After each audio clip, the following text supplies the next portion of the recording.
Halo sahabat, selamat datang kembali di channel Suksespedia. Beternak ikan nila memang termasuk salah satu usaha ternak yang bisa dianggap mudah.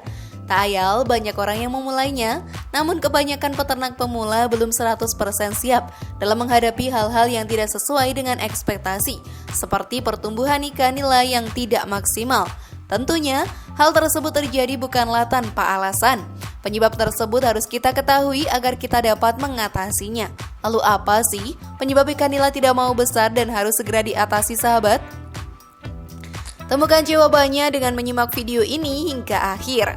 Inilah dia penyebab ikan nila tidak mau besar yang harus segera diatasi versi dari Suksespedia.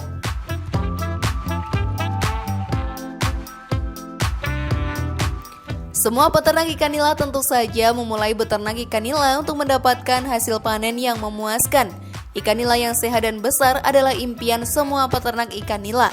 Karena semakin sehat dan besar ikan nila, maka hasil panen pun tentu saja akan semakin besar pula keuntungan yang didapatkan oleh peternak. Namun setiap usaha memiliki tantangannya tersendiri. Begitu pula dalam beternak ikan nila. Ikan nila yang tidak mau besar merupakan salah satu tantangan yang saat mungkin dialami oleh para peternak ikan nila. Terdapat beberapa faktor yang dapat mempengaruhi hal tersebut, mulai dari bibit ikan nila yang kurang bagus hingga kadar pH air kolam yang cukup tinggi. Yuk kita simak bersama, namun sebelum lanjut klik dulu tombol loncengnya ya biar kalian gak ketinggalan info baru dari channel ini.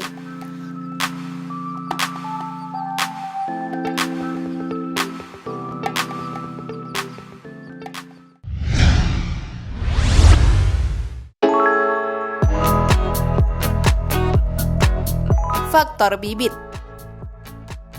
Semua makhluk hidup memiliki gen yang terbawa dari lahir, begitupun ikan nila. Terdapat ikan nila yang memang memiliki gen bonsor, hingga sangat mudah untuk melihat perkembangan besar ikan. Sebaliknya, ada pula ikan yang membawa gen yang merugikan peternak ikan nila. Hal itu adalah apabila gen ikan merupakan gen kerdil yang sulit untuk dibesarkan. Oleh sebab itu sahabat, pemilihan bibit ikan sangatlah penting untuk diperhatikan dengan seksama agar peternak tidak menyesal di hari panen. Saat memilih bibit ikan nila, peternak harus terlebih dahulu melihat contoh hasil dari bibit ikan yang akan dibeli atau dari indukan bibit ikan.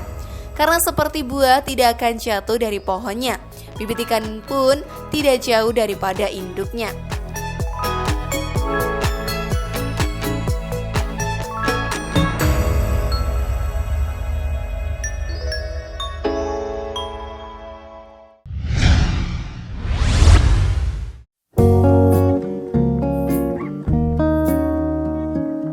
Faktor makanan. Makanan ikan terdiri dari dua, yaitu pakan alami dan pakan buatan. Tumbuh kembang ikan akan sangat tergantung pada pakan yang diberikan pada ikan tersebut. Apabila kita hanya menggunakan pakan alami seperti dedaunan saja, maka tentu saja nutrisi yang terkandung di dalamnya akan kurang. Untuk mendukung percepatan pertumbuhan ikan, untuk mengimbangi nutrisi ikan sahabat, maka diperlukan juga pakan buatan seperti konsentrat atau pelet yang mengandung protein 30%, sehingga ikan nila dapat lebih cepat berkembang. Namun tentu hal tersebut juga memiliki akibat negatif yang dapat menimbulkan masalah baru. Dalam pemberian pakan buatan, peternak harus melihat kondisi pakan dengan seksama. Pastikan pakan dalam kondisi masih baik, tidak berjamur atau berubah bentuk dan juga baunya. Selain kondisi pakan, peternak juga harus memeriksa tanggal kadaluarsa pakan. Hal tersebut dikarenakan apabila pakan dalam kondisi buruk atau sudah kadaluarsa, nutrisi yang terkandung di dalam pakan jelas sudah berkurang atau bahkan hilang, bahkan tidak menutup kemungkinan pakan menjadi beracun. Hal lain yang perlu diperhatikan dalam pemberian pakan ikan adalah besar dan kecilnya pakan. Ukuran pakan harus disesuaikan dengan ukuran ikan nilanya. Hal tersebut sahabat dikarenakan kemampuan cerna tiap ikan berbeda. Biasanya ukuran pakannya pun akan disesuaikan dengan ukuran ikan atau umur ikan. Dan juga perhatikan kadar proteinnya, semakin besar semakin bagus untuk pertumbuhan. Tapi juga pastinya ada risiko pada pemberian pakan berkadar protein berlebihan. Karena pakan yang tidak termakan akan lama-kelamaan bersama feses ikan akan membuat endapan di dalam kolam dan menjadi sumber penyakit untuk ikanmu. Jadi sahabat, amoniak membuat ikan keracunan dan ikan lama-kelamaan akan mati.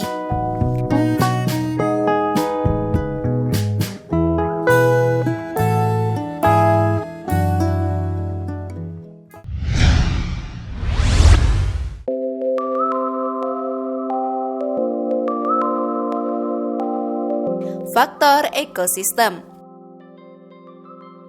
Ekosistem yang dimaksud di sini adalah lingkungan sekitar kolam ikan nila, baik faktor abiotik maupun biotik. Sebagai contoh sahabat, jika kolam ikan berada dekat dengan jalan raya, tentu akan berbeda hasilnya dengan kolam yang berada di daerah yang tenang. Kolam yang berada dekat dengan limbah pabrik ataupun limbah penduduk, tentu hasil ikan nila akan terpengaruh. Misalnya kurangnya tumbuh kembang ikan. Dalam faktor ekosistem ini juga termasuk kebersihan kolam. Kolam yang kotor atau menggunakan suplemen organik cair, probiotik atau vitamin yang kurang tepat atau berlebihan akan membuat ikan nila tidak nyaman dan mudah stres karena kolam dipenuhi lumut.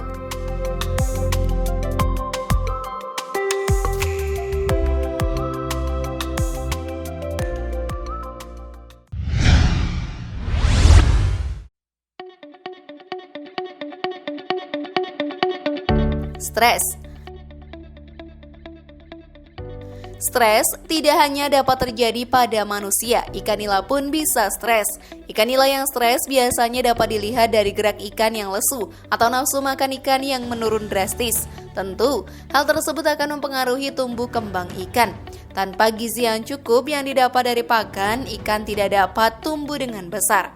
Banyak hal yang dapat membuat ikan nila menjadi stres, seperti kolam yang kotor, cuaca yang buruk, pakan yang tidak cocok, dan masih banyak lagi. Namun, peternak tidak perlu khawatir ya, ada cara mengatasi ikan nila yang stres agar tetap bisa tumbuh besar. Caranya sahabat antara lain dengan mengganti air kolam secara berkala dan merendam ikan yang stres.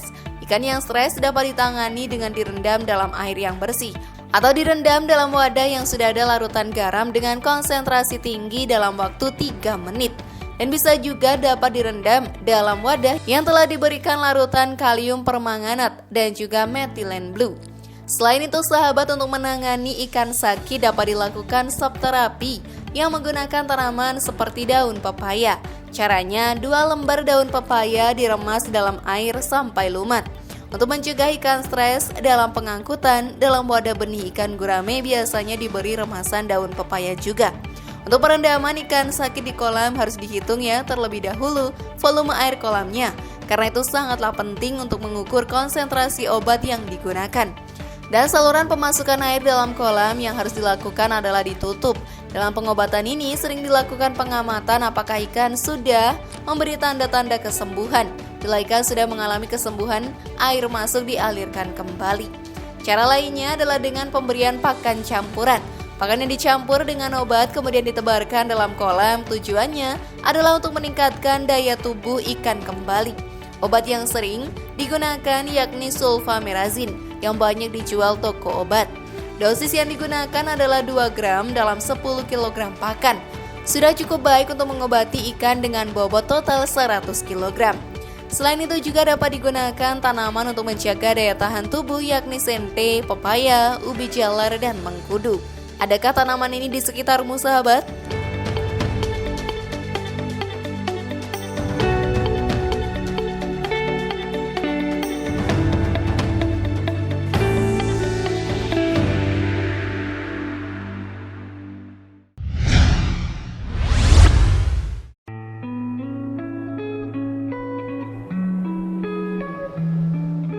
Fluktuasi suhu. Fluktuasi suhu umumnya terjadi pada musim pancaroba, yaitu transisi dari musim hujan ke kemarau atau sebaliknya. Suhu yang cocok untuk budidaya ikan nila adalah 28-30 derajat Celcius.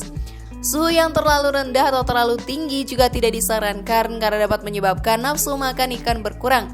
Akibatnya meningkatkan risiko ikan untuk terserang penyakit seperti parasit ataupun jamur.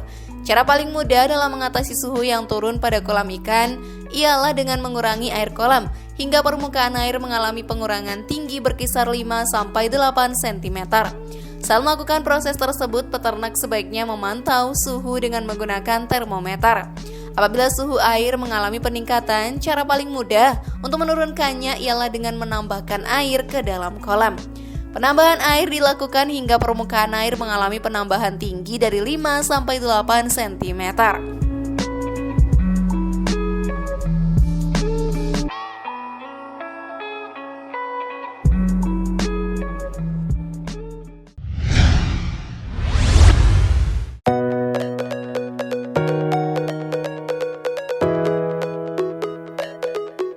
pH air. Semua peternak ikan pasti sudah tidak asing dengan pH air. Bukan hal baru sahabat bagi semua peternak ikan untuk memiliki alat penghitung pH air.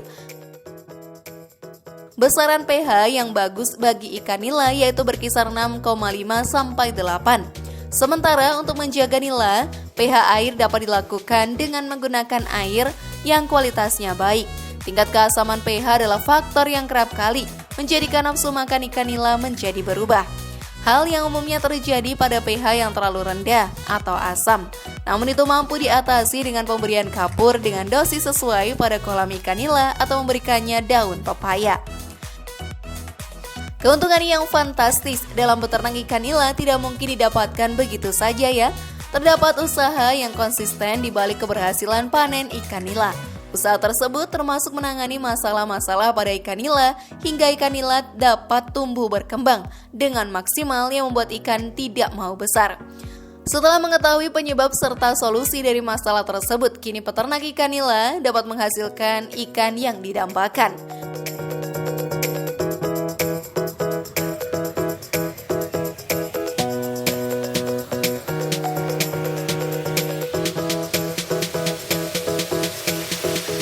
Bagaimana? Mudah bukan mengatasi penyebab ikan nila tidak mau besar? Share pengalaman kalian di kolom komentar ya. Terima kasih sudah menyaksikan channel kami. Mari bangun channel Sukses Media dengan cara klik tombol subscribe, like, share, dan aktifkan tombol loncengnya. Sampai jumpa di video berikutnya dan jangan lupa tonton video yang lainnya ya.